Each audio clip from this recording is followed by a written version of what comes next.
Le premier jour de classe à son arrivée à l'université, Julia avait pu s'inscrire sans difficulté. Dans le couloir de la direction, elle croisa de nouveau son mystérieux voisin d'hôtel, celui de l'appartement d'à côté. Il ne lui prêta aucune attention. Elle fit aussi la rencontre de nouvelles personnes, dont Eric, le gentil garçon qu'elle avait découvert dès son arrivée en ville. 2 semaines passèrent, vint enfin le jour de la rentrée. Ce matin-là, Julia se leva en sursaut. Il était déjà 7 heures, et elle n'avait pas encore préparé ses affaires. Tout en se pressant, elle entendit le bruit d'une voiture depuis sa fenêtre. Intriguée, elle aperçut une limousine noire. Julia resta un instant songeuse. Qui pouvait bien être cet homme élégant? Elle chassa ses pensées et descendit dans le hall. Quelle surprise d'y trouver Eric venu l'attendre pour aller en cours. Amical et prévenant, il insista pour la conduire, malgré ses réticences. Sur le chemin, ils discutèrent de leurs facultés respectives, lui en informatique, elle en sciences.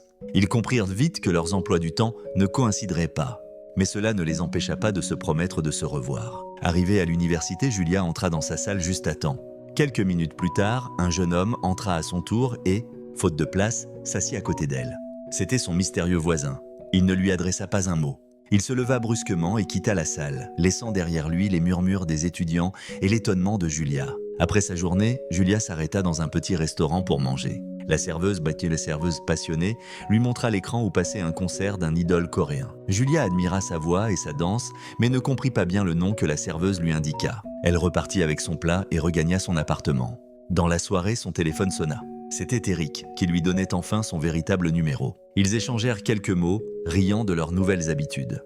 Mais alors que la conversation s'achevait, Julia perçut des sanglots étouffés venant de l'appartement voisin. Inquiète, elle frappa à la porte. Une voix masculine répondit sèchement. Il refusa tout contact. Julia, bouleversée d'entendre enfin sa voix, regagna son appartement. Elle s'allongea sur son lit, incapable d'ignorer cette mystérieuse proximité. Ce garçon, si distant et pourtant si proche, semblait cacher une douleur profonde.